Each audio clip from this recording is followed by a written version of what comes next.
नमस्कार बंधुरा green plans हबिते आपनादेर स्वागत।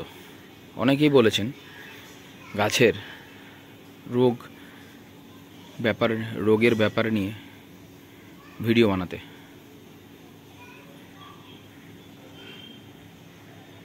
तो बंधुरा आजकेर भिडियोटा काठचापा गाछेर रोग प्रतिरोध क्षमता एवं की रोग हये थाके सेई सम्पर्कित। भिडियोटा प्रथम थेके शेष पर्यन्त देखुन, ताहले पुरो ব্যাপারটা আপনারা জানতে পারবেন। টানা এক সপ্তাহ বৃষ্টি হওয়ার পরে আজ সুন্দর রোদ উঠেছে। দেখতেই পাচ্ছেন কাঠচাপা গাছগুলো খুবই আনন্দিত। এখন ব্যাপারটা হচ্ছে মাটিটা কতক্ষণে কাঠচাপা গাছগুলো শুকিয়ে যায় এটাই দেখার আছে। অলরেডি মাটিতে টান ধরে গেছে, যেহেতু রোদ ঝলঝল করছে আকাশ।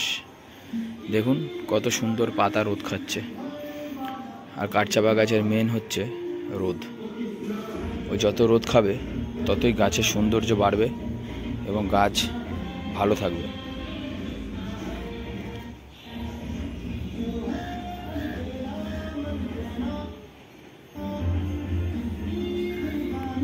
আর আজকে কথা বলবো কাঠচাপা গাছের রোগ সম্পর্কিত। কাঠচাপা গাছে কী রোগ হতে পারে আর কাঠচাপা গাছ কতটা রোগ প্রতিরোধ ক্ষমতা রয়েছে এই সব বিষয়ের ওপরে। তো বন্ধুরা পুরো ভিডিওটা প্রথম থেকে শেষ পর্যন্ত দেখতে থাকুন, তাহলেই আপনারা বুঝতে পেরে যাবেন কাঠচাপা গাছের রোগ কি হতে পারে এবং কি হয় না। আমি একটা জিনিস পাতার তলায় দেখাচ্ছি। দেখুন, দেখতে পাচ্ছেন কালো কালো দাগ হয়েছে। দেখুন কালো কালো দাগ। আচ্ছা, কাঠচাপা গাছের এরকম কালো কালো পাতার তলায় দাগ দেখে আপনারা অবশ্য কোনো সময় ঘাবড়াবেন না। তার কারণ হচ্ছে এটা কোনো ব্যাপার নয়। কাঠচাপা গাছের একটাই জিনিস, সেটা হচ্ছে এর পাতা আপনার এরকম দাগ হয়ে অলরেডি পড়ে যেতে পারে। সেটা কোনো অতটা আপনি দেখুন এখানে পাতায় আবার ছোপ ছোপও আছে, সেটা নিয়ে মাথা ব্যথা হওয়ার কোনো ব্যাপার নেই। তার কারণ হচ্ছে এটি বর্ষার কারণে হয়েছে। টানা এক সপ্তাহ ধরে বৃষ্টি হয়েছে বলে কিছুটা ফাঙ্গাস হয়েছে আপনার পাতার নিচে নিচে, পাতায় স্পট হয়েছে। এটাতে কোনো প্রবলেম নেই বন্ধুরা। বর্ষার সাথে যখন শীত আসে তখন এই গাছের পাতা সব ঝরে যাবে, অতএব ওটা নিয়ে কিছু ব্যাপার নেই। আপনাদের একটাই করণীয়, সেটা হচ্ছে গাছে ফাঙ্গিসাইড স্প্রে করতে হবে।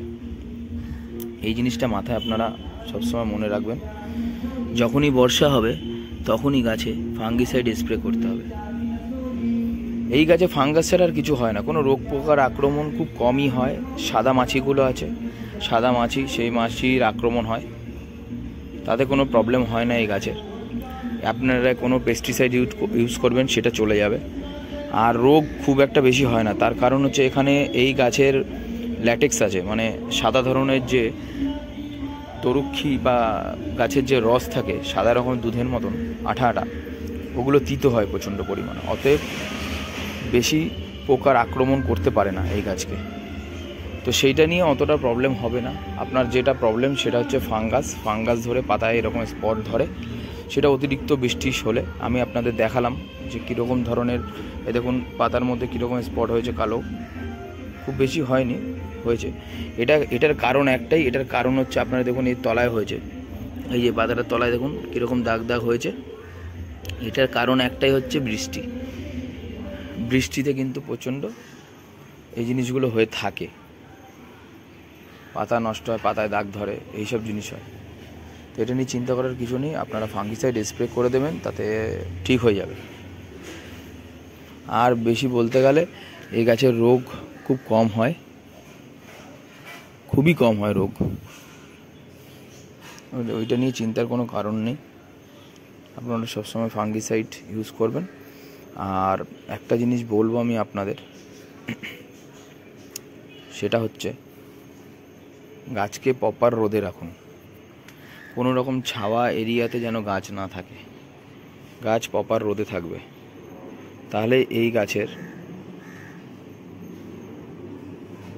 দারুণ গাছ বাড়বে এবং সুস্থ থাকবে।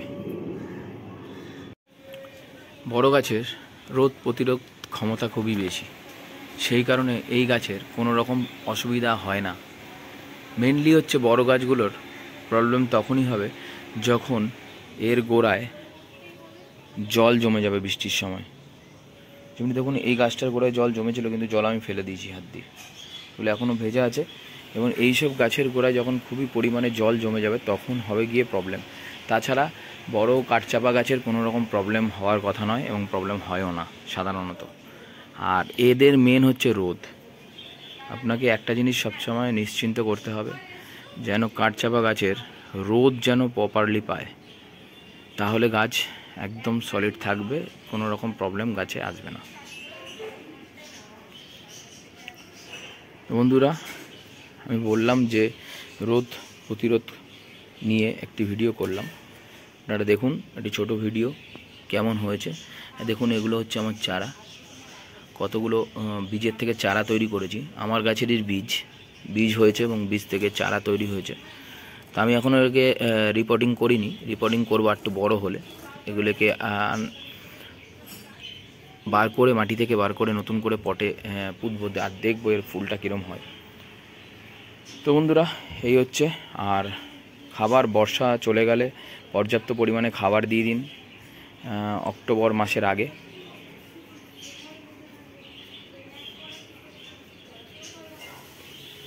অক্টোবর মাসের আগে খাবার দিয়ে দিন, তারপরে আর গাছে কোনো ধরনের খাবার দেবেন না। গাছ চলে যাবে ডরমেন্সিতে এবং ঘুমাতে চলে যাবে। অতএব গাছকে কোনো রকম ডিস্টার্ব করবেন না। যেরকম ওদের পাতা ঝরার পাতা ঝরে যাবে, আর যেরকম হওয়ার সেরকম হয়ে যাবে। আবার ফেব্রুয়ারি মাসের শেষের দিক থেকে আবার নতুন করে পাতা বেরাবে এবং গাছের কুড়ি আসবে এবং ফুল হবে।